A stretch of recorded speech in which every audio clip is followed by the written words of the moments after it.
Hi, everybody. It's Susie Singer-Carter, and I just wanted to take a minute to tell you about a wonderful product I just discovered. It's called Sociavi, and Sociavi in Latin means to share and unite. It is the simplest way for older adults and people with disabilities to connect and engage with their family and friends. There's no username, no password, no login, and no app to choose from.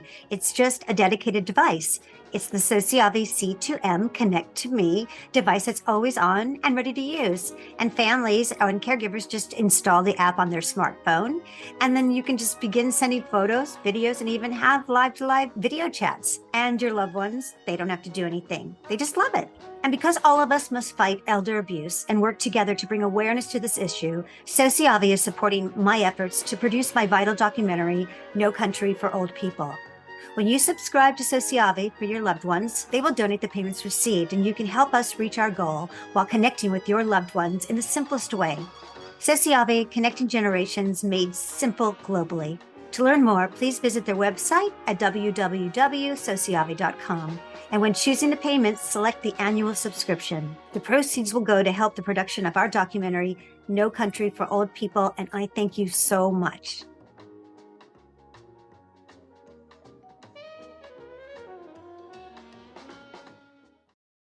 When the world has got you down. Alzheimer's sucks.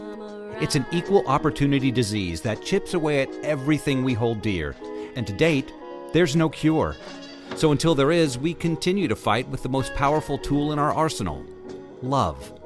This is Love Conquers Alls, a real and really positive podcast that takes a deep dive into everything Alzheimer's, the good, the bad, and everything in between. And now, here are your hosts, Susie Singer-Carter and me, Don Priest.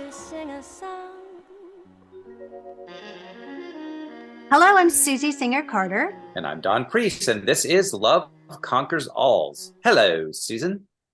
Donald, hello. Yes. Hello. You know, it's interesting. I think this, if you watch our episodes in order, you will find that our last 3 episodes, your background just keeps changing. That's the kind of girl I am. I like variety. Yeah. Yes. It looks delightful. You like this background? It's I real. do. It's not virtual. It is real. It is real. You could stand up and touch it, but to-do. There's there the it is. yeah.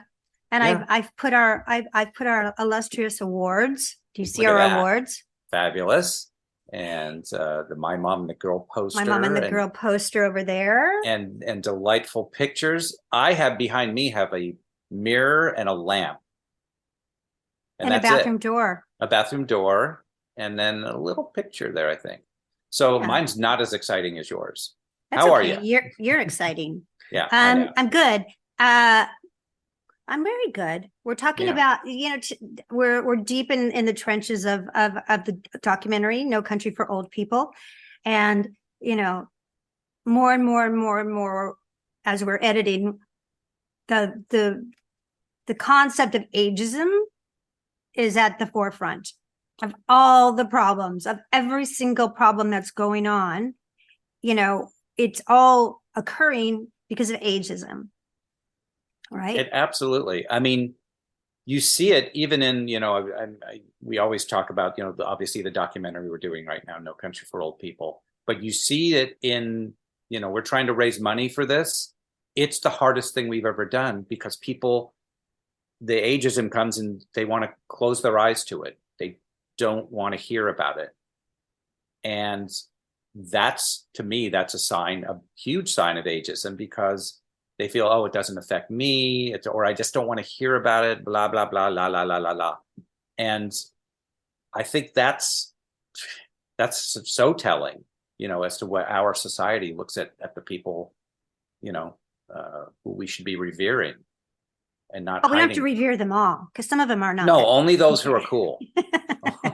Only just the nice old cool. people. Yeah. There's not the yucky old people, just the nice old people. Yeah, we don't like them.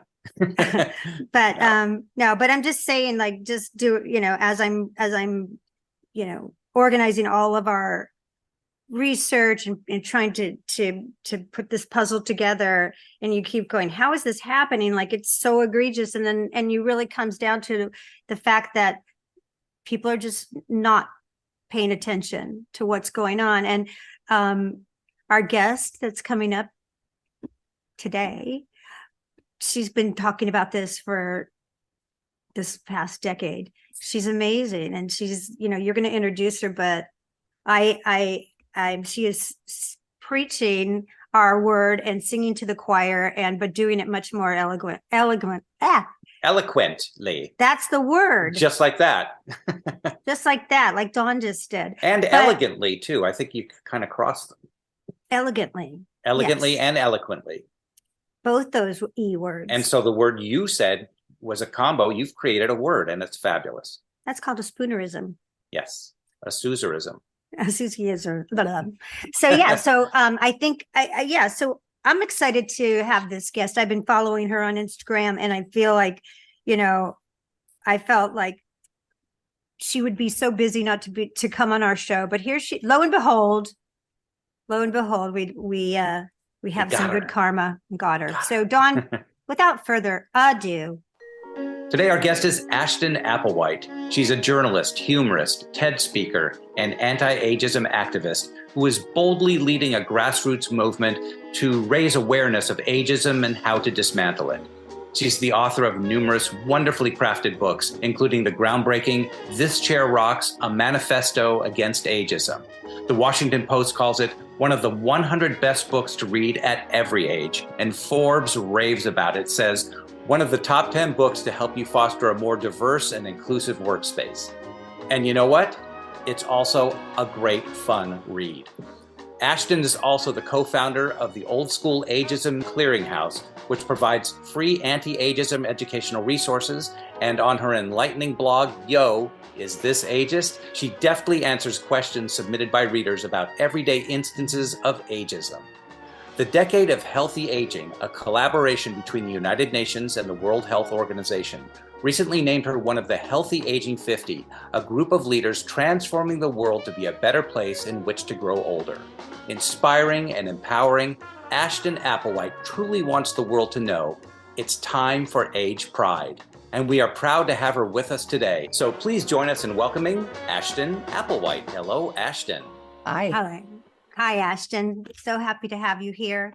So happy. I've been following your Instagram for a long time, and really, as you know, I reached out to you a couple of times, and just really spoke to me and resonated so much, like it does with so many other people. I'm obviously. Thank you. And yeah, you're welcome. Thank you. And as you might know, I'm doing a documentary, Dawn and I, called No Country for Old People. And at the root of all this, the problems that we're having in the nursing home industry and the long-term care system is ageism. And ableism. And ableism. Yeah. Stigma around physical and cognitive capacity. 100%. And, I witnessed it firsthand last year with my mom, who had Alzheimer's for 16 years. And boy, was that a lethal combination, the ageism and ableism. At the very end, it was literally lethal. I could not save her. I couldn't. Sorry. Thank you. And it was daunting. I really got a sense of what ageism is, because it was, you think about ageism. I'm in Los Angeles. I'm in the entertainment industry, and we know what the ageism is there, right? Yeah. But you don't think about it in terms of the healthcare system. You don't think about it in terms of the quality of life that you're having, the actual quality of life, the actual motivation for people to even acknowledge your existence. Well, yeah, and I would posit that you always have to zoom out and look at the systems that are in play. There's a great quote by an African-American scholar named Amos Wilson that says, if you want to understand any problem in America, don't look at who suffers from it, look at who profits from it. I love that quote. I love it. So what's really going on here is capitalism, is privatization. There's a zillion studies. There was just recently a huge one about for-profit hospices. Oh you yeah. know, where we have already, you know, commodified birth. Now we are commodifying death because it's all being run more and more with the bottom line in mind. And then zooming out in another direction, but of course it all intersects, is capitalism reduces the value of a human being to their quote unquote productivity. Kids aren't Yep. productive, right? And they don't even Right. vote. And a Right. lot of older people are not making money anymore. So the assumption is, if you must be useless, you must be a burden. It's devaluing people simply because of how old they happen to be, which is pretty vile. It's beyond vile. It's And it's deadly. it's disgusting. Yeah, no, it's exactly what our documentary is about, is the profit over people, the wealth care over health care is what it is. Yep. And it's something that I didn't know about. It's something that the world, for the most part, doesn't know about until you're in it, and then you're playing whack-a-mole and it's too late. It's too late. So that my goal is, and I feel like you are leading the way in this, is to make a collective consciousness and conscience Yes. shift and how Yep. we look at aging and how we look at the value of older people and how we've been able to desensitize ourselves and as a population. And it's not just here, it's global. Yeah. It's really, it depends on where in the world you are. It also depends on how capitalist those societies are. And it depends on whether people of all ages live in contact with each other. But everywhere, modern systems have reached, which is pretty much everywhere now, it's been harder for older people to remain valued members of society. Indeed. I found an article with this reporter who was covering this in Africa and Ghana, and talking about how you would never see an elderly person on the streets. You would never see it because there was a different kind of construct of life and respect and reverence, and it's now prevalent because it's become the individualistic, paradigm is now moved into that, which was more of a communal paradigm, and now it's become this everywhere. It's permeating. It may not be, pervasive, 100% pervasive, but it's certainly moving into areas where it wasn't even there before. So first, I love your book so much. I watched your TED Talk again last night, and it's just so inspiring and so much. It's so true. Everything about it. Like, I get chills thinking about it because it's so true, and it's so it boggles my mind. And I guess I get to this age now, and I think I had no idea, because I've never considered aging. I just considered just keep moving on. It's like one foot in front of the other.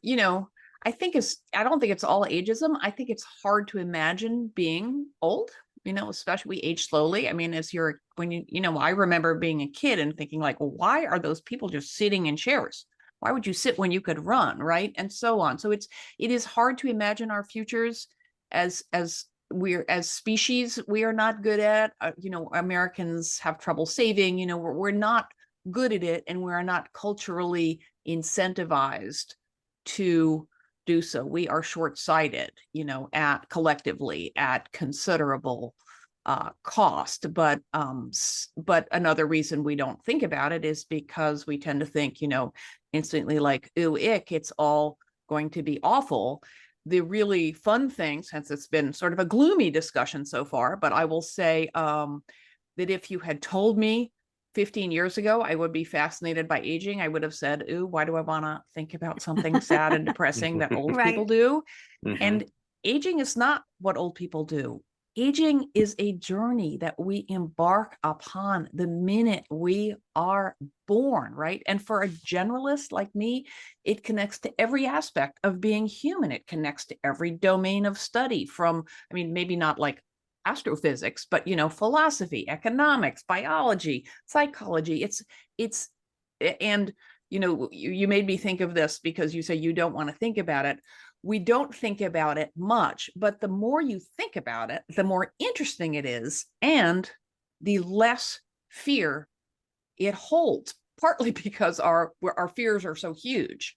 And I want to say very clearly, those fears are not without basis. There are real things to worry about: getting sick, ending up alone, running out of money. And you will not hear me say, oh, just, have a good attitude or eat a lot of kale, do enough sit-ups, those things will go bye-bye. That is not true. But we live in a culture that profits in a financial way and politically from those fears, right? We never hear the other side of the story. So the minute you start actually looking at aging, and please tell me if you have a different opinion, but it's like, the scary things are still there, but holy crap, there's all these other ways in which aging enriches us and changes us and informs us. Let's tell the whole side of the whole picture. 100%. I don't disagree with you. I was going to wait to talk about your U curve of happiness, because that touches on it, which really actually was very, very appealing to me, that concept, because I didn't think about that. That actually gave me a lot of hope. No kidding. Yeah, it's the finding that people are happiest at the beginnings and the ends of their lives. I think that as the population ages, we need to do a better job of taking care of ourselves and each other in later years, or that curve might change. Right. But it is true across cultures. It is true whether you are wealthy or poor. It is true whether you are married or single. So it's not just, they didn't just, I was so skeptical when I encountered this statistic. I'm like, oh, they must have, grabbed two lucky 80-year-olds and given them a cookie and said, how are you doing?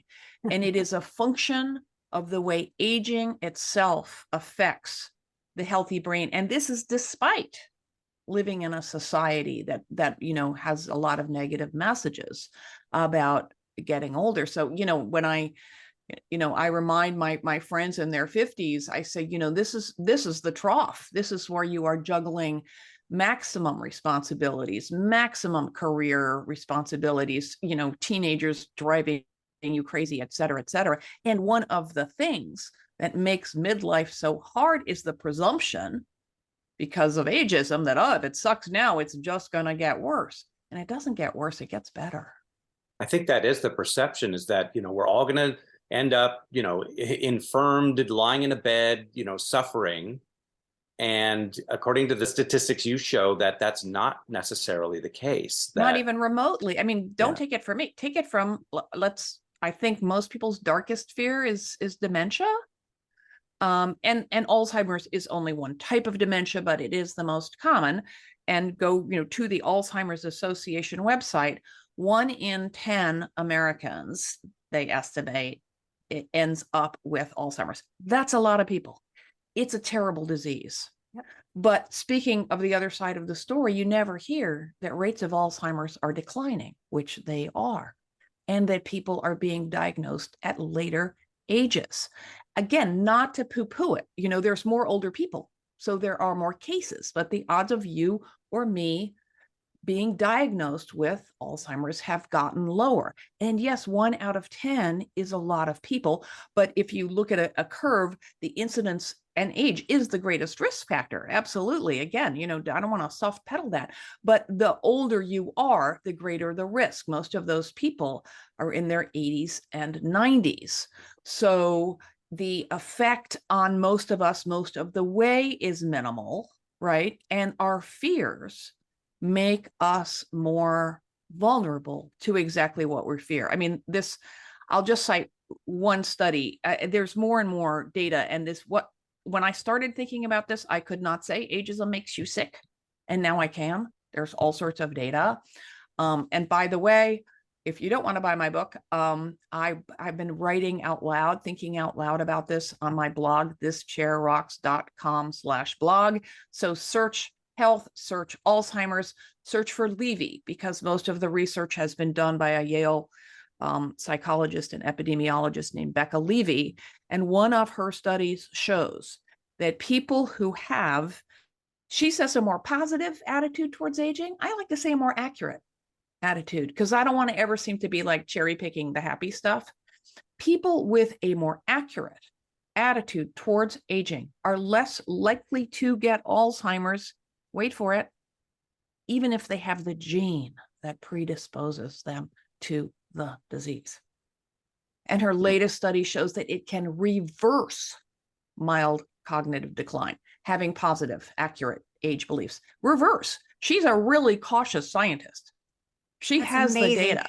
So That's- when we think, it's if you can't incredible find your information. glasses one morning and you think, oh God, terror, like, what if this means the early stage of dementia? That anxiety is what makes you more liable, because stress is bad for us. Okay, this is so good for our audience, because I'm telling you, anybody that's been a caregiver for somebody with Alzheimer's, It's the scared. minute I can't think of a word, my heart goes like this. And that's just human. Yeah. That is human. No, I'm not dissing anyone.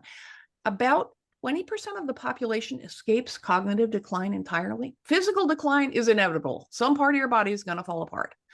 Most of us do experience some loss in some kinds of processing speed and capacity. The name of the movie that you saw with what's her name last week, but that's all you lose, right? It takes us longer to find our slippers. I mean, I stand up, my little hack is when I realize like I've left my computer downstairs or I need to water the plant, I will stand up and name the mission. I will literally say it out loud to increase the odds that by the time I get to the bottom of the stairs, I'll remember what I went down there for. Now, I don't love having to do that. I don't love having to spend longer trying to remember, but it comes back to me. And I know that the odds are really, really, really, really, really excellent that I'm not going to get that ability back, but it doesn't mean I'm not going to remember what my computer is for by Thursday, right? The fear is bad for us. That's such a good point.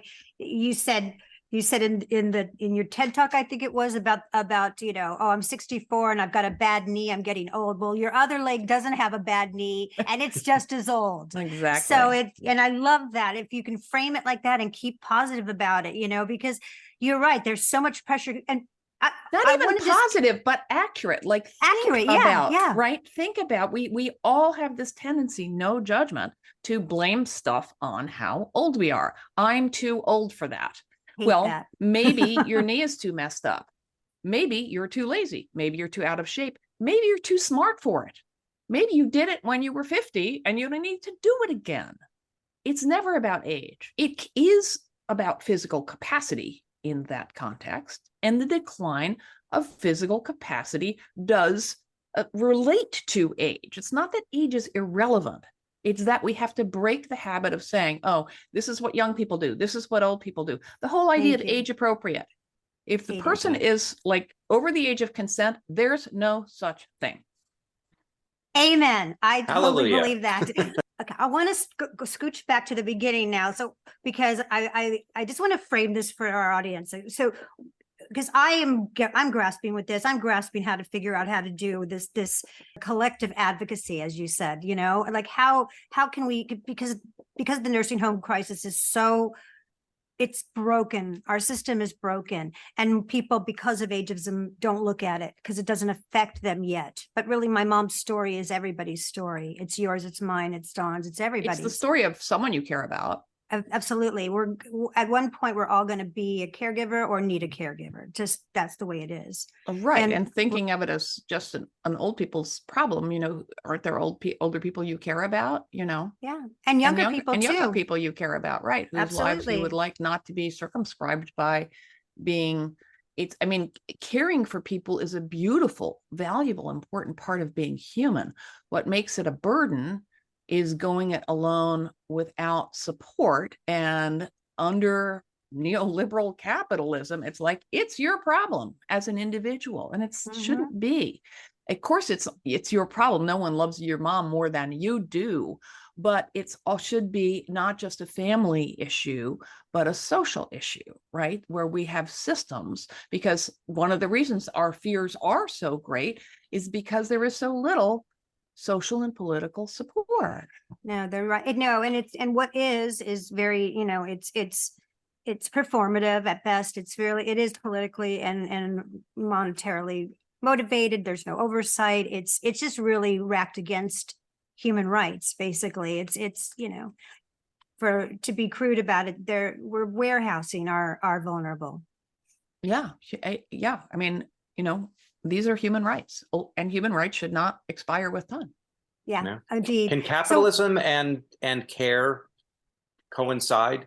Is it possible for capitalism Oh. and care to work together where Yes. Yeah, it would mean that that we would have to choose and and enact policy that has a priority other than corporate profits. So that's, don't get me started on the colossal benefits. Just even with to oil companies, despite the fact that the planet is frying and they are making colossal profits still, rather than putting any money into corrective measures. Or the people who own the hospitals and hospices, they're making buckets of dough. If they made less money, we're not, then yes, that money could be diverted. It's doable, but we need the political will, and we need the political mechanisms. The political mechanism is not going to happen until the people stand up and demand it, because Absolutely. right now it's too advantageous, and they're not incentivized at all to make any changes, because it's basically, they're just, CMS, don't get me started, because there's zero oversight. They're handing the money to the foxes who are looking at the chickens, and they're going, here you go on in, rent a room. There you go. Nothing changes except unless people literally get in the streets and demand it. That is what compels social change. Laws don't shape behavior. Behavior shapes legislation. Behavior forces policy and legislation. Hey, listen to that, my friends, because that is so true, right, Dawn? That's and we've brilliant. seen it, and we've seen it done before, and there's no reason it can't be done now. And but absolutely people not. I have just to read care. a great quote in the context of patriarchy, with all the discussion that the Barbie movie has people talking about patriarchy, which, regardless of what you thought of the movie, is fantastic, because when people talk about patriarchy, they are zooming out and looking at the system that oppresses all women, right? Yes. And that's so important. There are systems here that we need to recognize, so that we don't get squabbling about smaller things and who has a better, piece of the pie or worse deal or whatever. We need to join forces across difference to build coalitions and compel change. And patriarchy can also, it shouldn't be so tied to gender. Patriarchy is now a much bigger. Well, patriarchy bigger is bad for men too. The quotes I spaced and forgot the quote. The patriarchy, a woman said, can we change patriarchy? And and the answer was, people created these systems and people can change them. That's right. They are, sociology speak, they are socially constructed. Like race is a social construction. It is not biology. They're not the patriarchy piece running around. But of course, women are complicit in patriarchy too. We're brainwashed. We're all complicit in ageism. We all grow up surrounded by these systems. And the first and hardest step is to look at our own perceptions of these systems and our own bias and the way in which we contribute to them and need to, realign ourselves. That is hard. That is unpleasant. The good news is that the next step, there's nothing automatic about understanding, you're acknowledging that you are biased, which we all are. And it's not a fun realization. The next step is fantastic because it happens automatically. It's like letting a genie out of the bottle. Once you start to see ageism in the culture around you, or patriarchy in the culture around you, boom, you start to see it everywhere, right? That's what consciousness raising does. You start to see like, oh, it's not because I'm too fill in the blank, too unwell, too bossy, too whatever. There are too blonde. You're too blonde, with women, too smart or too quiet, too old or too young. You're never the right thing. And so it's not about you, it's about systems that profit from our divisions. Exactly. Exactly. I'm off, just pivot a second. Did you see the Barbie movie? I did. What'd you think? I loved it. Me too. Amen. We Good. did, yes, We did too. absolutely. I thought that America Ferrara's monologue, which just kicked ass, that, I thought that you might like it after listening to what you're Yeah. reading what you wrote. I mean, it's about the contradictions of being a woman. And I just, from a nerdier perspective, the Harvard Business Review just published a piece about women in leadership positions, talking about why there are so few. Good news, there's always a reason why women are not promoted. You were either too single, too divorced, or too married. You are too sexy or not sexy enough. You are too assertive and annoy people, or you're not assertive enough, therefore can't possibly be a leader. And there's no age-wise, there's no sweet spot. Fertility-wise, there's no sweet spot. Men get a promotion if they're going to become fathers. Women get sidelined because of patriarchy and capitalism. The gender wage gap benefits the bottom line. It works for corporations if women are competing for 2 seats at the table instead of insisting on a crack at all 10 of them. And then what it does is it pits women against women. That's what I grew up with, pitting women against women. So, I mean, I did a documentary for the Writers Guild a couple of years ago just about that, about stay-at-home moms arguing with moms in the paid workforce about who's a better mom, instead of coming together to force, collective actions to close the gender wage gap so women could choose whether or not to stay So home. while the guys are having their boys club and just climbing up failing upwards, we're trying to break the glass ceiling at every chance we can get. And as soon as one woman does, they're blocking it back up. They're taping it back up because hopefully not. But that's but I hear you. I know you're not. I hear you, and I just want to make the point that as white women, much of mainstream white feminism has benefited other white women,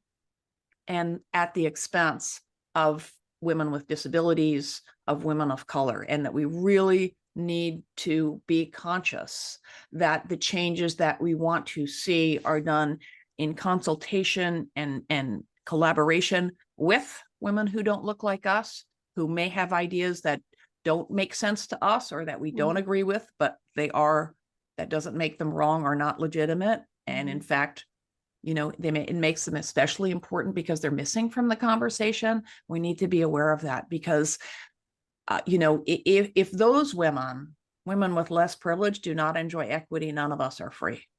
Agreed. I mean, I feel like in at least in my little social, in my workforce, there is a big shift. And there's a very, very big conscious, it's been going on for, I want to say, the last 4 years, where women of color, women of disability are really coming into their own power. Fantastic. And it's evidenced by the kinds of content that we have, by the leadership of women is being really, it is a brilliant, don't you agree, Dawn? It's very No, I strong. think you definitely, you see it more and more, literally every day. And then you get into the issue, and this is all, the same thing about, well, wait, now we're going too far that way. So the other, people like Susie doesn't have a chance now because now it's all going, and that's it's always true. There's going to be a and pendulum. We've talked about that. We talk about that all the time. It's not zero sum. No. Ruth Bader Ginsburg was asked how many women she thought should be on the Supreme Court, and she said 9. Which she didn't mean it needs to be all women, but women need to think, why are we thinking in terms of the traditional share that's gone to women, or even 50%? Men don't think that way because they don't have to, and they're not used to doing so because the system doesn't compel them to think that way, right? And so, but those systems are not good for anyone. Patriarchy is why we have toxic masculinity and men who are, unable to be vulnerable publicly, and incels, at the most radical end, literally shooting women because they're, they should be able to, have all the power. And they Yeah. resent when it, but you know, all this, the pushback that you mentioned is a sign that we are getting somewhere. You know, to hear people talk, Me Too was a failure, Black Lives Matter is over, Occupy was a flop. I disagree. I think those Me too. ideas are living on powerfully in the culture. Agreed. And, you know, it's incredibly demoralizing to see the pushback on women's rights. Let's pass the Equal Rights Amendment. How about that one? But the fact that there's pushback is a sign that these movements are beginning to threaten actual power structures. I agree with And you. I think, yeah, and it can be incremental in that, even like with our documentary, we're like, you know, when we know when this is over, we are not going to solve the entire problem. But if you can chip away, and it literally goes chip, chip, chip. And we said, even if we make two people's lives better, that's better. I completely agree. I am a co-founder of a site called Old School, which I will just say is it's hundreds of free vetted resources to educate people about ageism. Oldschool.info, and we have a weekly meetup. Anyone can join. Go to oldschool.info and find out how. It's easy. But we end each meeting with it's no step is too small, no step is too late. We are not going to end ageism. We are not going to end racism. But a formulation that I find really helpful is that, you know, it can seem, and I don't like to talk in terms of ending it. You know, we're helping to end it. We're moving the needle. Yeah. And it can feel like a really heavy load when you realize that you know, these systems depend on each other and reinforce each other, right? This idea of intersectionality, of this, you know, layer of weights.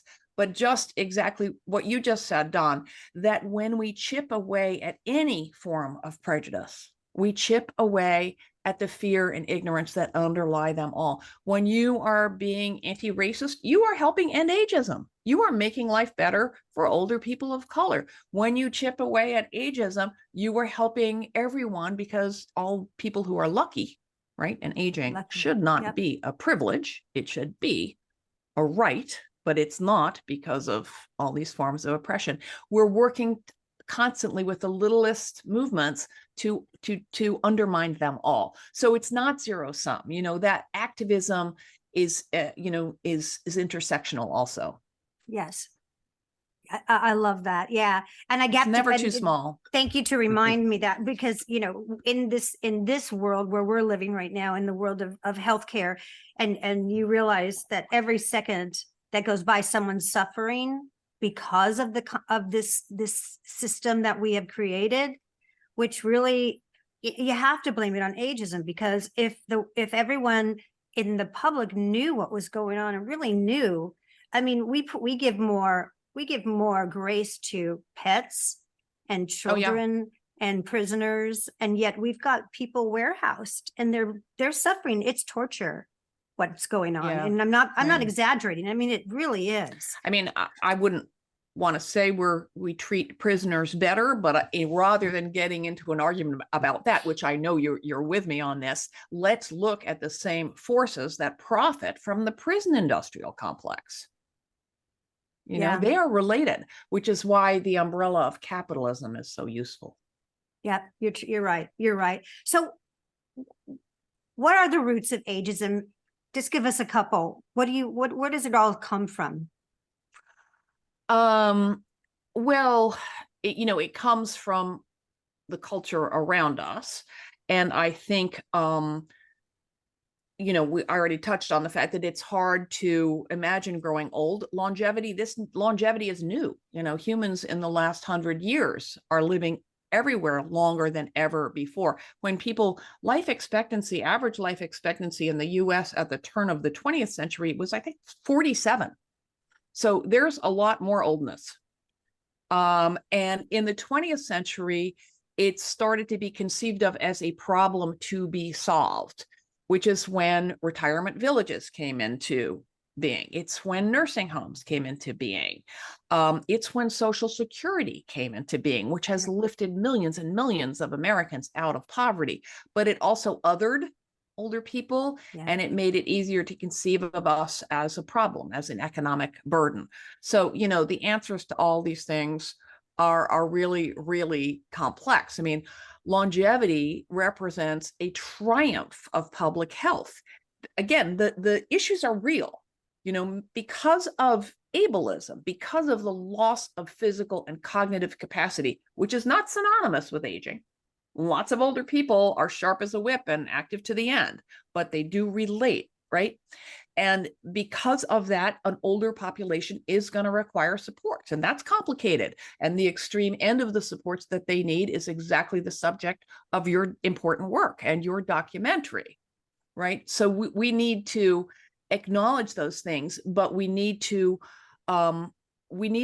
understand where the fears come from and what purpose they serve. And ableism, which is stigma and prejudice around physical or cognitive capacity, I think most of what we think of as ageism, most of our apprehension about getting older is about that loss. Mm-hmm. And that is not actually, again, it's related to age, but lots of younger people have disabilities. Lots of older people do not. And we need to understand what they are, where they're different, how they overlap, how they inform each other in order to understand what we're up against. Coalition building.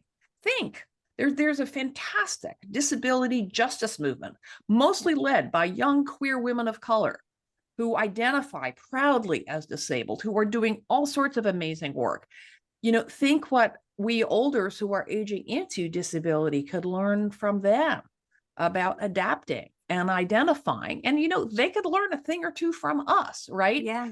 Instead of just going, ew, I may be old, but at least I'm not disabled.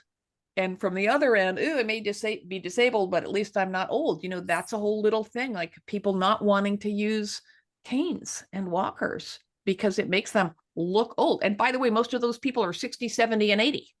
They don't want to go to a, senior joint because it's full of old people. Old people, yeah. Well, they can't have that PS. You're one of them. Yes, exactly. Right. Exactly. I mean, a huge tell is how many people who have more road behind them than ahead still talk about older people as them. Right. Mm-hmm. And as long, ageism is a distancing from your own future older self, and it is not healthy to go through life in that with that kind of distance. Is old a four-letter word? Is old a four? Is it something that we should just banish from our vocabulary, or is it what? Tell us about is old bad? Well, no, things are old. Antiques are old. We love Europe's old. We love that shit. Mm-hmm. What's a problem is the negative connotation attached to old. I mean, if you think about dyke, right, or queer, those used to be deep pejoratives, and they were appropriated by the gay community and gay women, as and a crip is another one that many people with disabilities now identify with proudly. If I'm old, I don't have a problem saying that, but it took me a long time to get there. If you don't want to call yourself old, no judgment. We each need to do this in our own way at our own time, but it shouldn't be pejorative. It should be just another word like, Indonesian or, vegetarian. That is a part of our identity. Maybe we need another pronoun like they, or maybe let's embrace it. Young or old, we're just a person, and we're we're on a journey. Ideally, we embrace it, but honestly, the world I want is a world in which age is neutral, right? It's there. It's a crucial part of our identity, but it doesn't have any value attached to it. It has information, but not value. And just one point about the information, the older we age at different rates, right? In each one of us, in the sense we're socially at some level, psychologically another, physically another, developmentally. So, and each of those is sort of a variable component in each of us. So the older the person, the less their age, their chronological age says about them. The gerontologists, geriatricians who are, doctors for old people say, and I've heard them say it, if you've seen one octogenarian, you've seen one octogenarian. There could be, this whole argument about whether you're too old to run for office. The health profile of a single 80-year-old, especially if you are a well-off white man who has the best, health care and fitness and diet available to them, says nothing, about the likely, the health status of another. So I want a world where age is not just a number. We can't dismiss it. We shouldn't wish to put it under the rug, but where it's stripped of any positive or negative connotation. It's Right. like what kind of car you drive, where you live, who you sleep with. It's part of who we are. But we Yeah, shouldn't be discriminated against it, and we shouldn't be put on a pedestal or dumped in a nursing home. Well, And by the way, sorry, yes, one more no, it's thing, okay. but people don't end up in nursing homes because they're old. They end up in nursing homes because they're disabled. So y'all could do some really, really interesting advocacy around that, because people who think institutional care is fine for old people, but not okay for young people, right, are being ageist. And it's the same cause. No one at any age should be dumped in a shitty institution. They do, if you need, professional nursing care, you need a facility that can provide it, right? But it shouldn't be, understaffed and all those things. You know this Right. already. But Right. think No, about how you yeah. might build coalitions with the disability justice movement around the deinstitutionalization, which we saw a lot of in the 20th century, of people with disabilities living in community. Where is that ethos when it comes to older people? Because age should not disqualify you from that ethical standard. Right. And I think that and I agree with you 100%. We interviewed people that are of different ages in nursing homes, so that we can make that point. But still, in all, and I always talk about it on our show about, Benjamin Button, which is my greatest reference, is that, we children, babies don't have language sometimes for 2.5, 3 years. They don't use words, they don't articulate, but they certainly communicate. And we give them grace, and we communicate with them. Yeah. And we know when they're happy, we know when they're sad, we know when they're mad, for sure. We know all they're hungry and in discomfort. Well, that's the same with someone who's lost their ability to articulate, physically. They are still, Another study of Becca Levy, she coined the term elder speak, which is that sort of derogatory, condescending, oh, honey. It can be benevolent in intent, but it's still condescending and not okay. That even people with profound dementia grew more agitated when people spoke condescendingly. 100%. And the education in our world, in terms of that, in terms of aging, in terms of what you just said, is so deficient, because even the people working within the industry are so undereducated. I mean, they can be there often. It was a huge surprise to me, because I came to this with no background in the field whatsoever. And when I sort of, drank the Kool-Aid and went, gee, we really need to call out ageism. That was before I understood that ableism was also a big piece of it.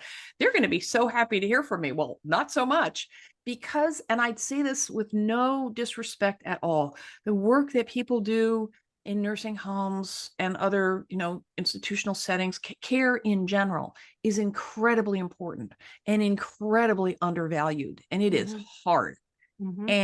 And it is really hard. And, caring for the people at the most debilitated end of the spectrum. And it is really, really hard to reconcile that piece of getting old with what you hope lies ahead for yourself. That's a tough psychic task. And, I respect that they are embarked on it and doing the best they can. Absolutely. We just need to give them the support that they need too, which they're not getting. Education. Yeah. And education. So we had a huge exodus of frontline workers and providers who just can't deal with it because there's moral injury. They can't do the job they want to do. And so they're not being paid. There's not enough benefits. They're being disrespected and they're being overworked because, that's where they cut corners on cost is Agree. employees. And that's why the work is, done by so much of it by women, so many of which are not, registered citizens who are ripe for exploitations. I mean, all this already, but it's the reason so many older people died in institutional care was because care workers had to have several jobs in order to put food on the table for their kids. So they unintentionally became vectors for the COVID virus. We could talk for 17 hours, and I know, I have a forever. list of stuff that we didn't even get to, but I don't care. I like It's always the way. I love you so much. You're my queen. You are speaking so well for us, and I'm so proud to know you, and I'm so proud of the work you're doing. So thank you, You are so so welcome. much. Thank you so so much. much. Thank you for making this movie. Making a documentary is hard, so Indeed. Thank you. All right. good All luck right. to you. Okay. Have a great day. Okay, Take care. Take care. Well, that was amazing interview. I love that woman, and I hope that everyone got a lot out of it, because I got so much out of it. And if you didn't get enough of her on this podcast, do go and watch her TED Talk. Listen to her TED Talk. It's so good. It's so invigorating and smart. Well, it's amazing how she changes like the way she speaks. She changes your perspective, and changing that perspective is everything. When Yeah. she's talking about 1 out of 10 people may get Alzheimer's. Well, if you look at it as 9 out of 10 won't, that sounds a lot. I mean, that kind of takes some of that worry away. And she said that worry is what leads or can help lead to that.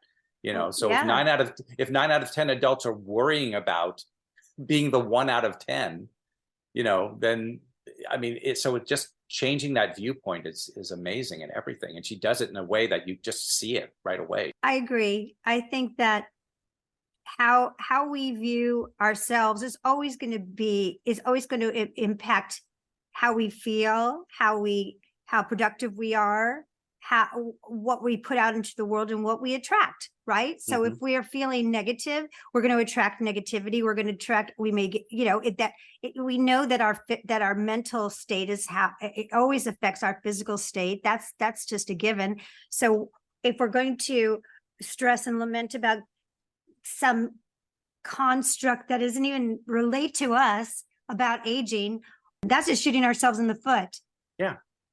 Yeah, exactly. I'll be doing hip hop till the day I die. That's the way it goes. Don't shoot my feet. The thinking negativity is doing the thing. It's creating the thing you're worried about. It's that negativity. Right. It's self-fulfilling prophecy. Exactly. Right. Exactly. It's a self-fulfilling prophecy. It's like in any relationship, if you're worried about that person leaving you, well, you're gonna worry them out the door. Yeah, I got to push them right out. You're going to push them right out. So there you go. There's our profound words of the day from Dawn and Susie. So brilliant. You're welcome. We are terrific. You're welcome. But that's because we love you. And that's because love is powerful, love is contagious, and love conquers all. So we so appreciate you watching, listening. Please subscribe. Also, Susan, we're working on something pretty important, and that is No Country for Old People. And we're still looking for that push to get us over the edge. So if you want to be part of our movement, please go to our GoFundMe and help support the production of this very, very important film. See you next time.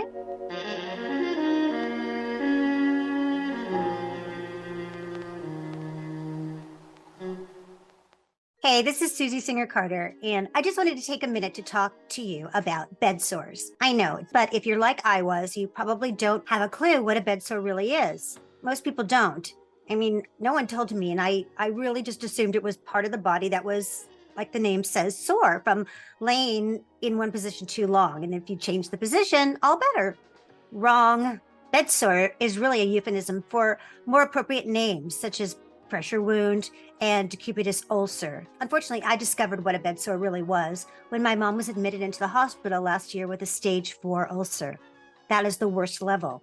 You don't ever want that to happen. Bed sores can develop quickly and worsen rapidly and can lead to serious health issues, even death, if they're not properly treated or properly treated, and that includes cleaning and dressing the wound, but most importantly, reducing pressure off the sore by frequently changing the position of the person off of their wound so it can heal. And that can mean propping the person up 30 degrees to the side, far enough to be off the lower back, but not too far as to be on the side hip where there isn't much cushion, right, between the skin and the bone. This is why I'm so excited to tell you about Bedsore Rescue, which was designed by an amazing woman, Gwen Jewell, a nurse who was tired of fooling around with simple pillows and bulky wedges that just don't work. The Bedsore Rescue positioning wedge cushions are uniquely designed to provide ergonomically correct and comfortable support for a sustained period of time without touching the sore. And the curvatures and bilateral angles make it possible for the Bedsore cushion to be used to support many other body parts as well.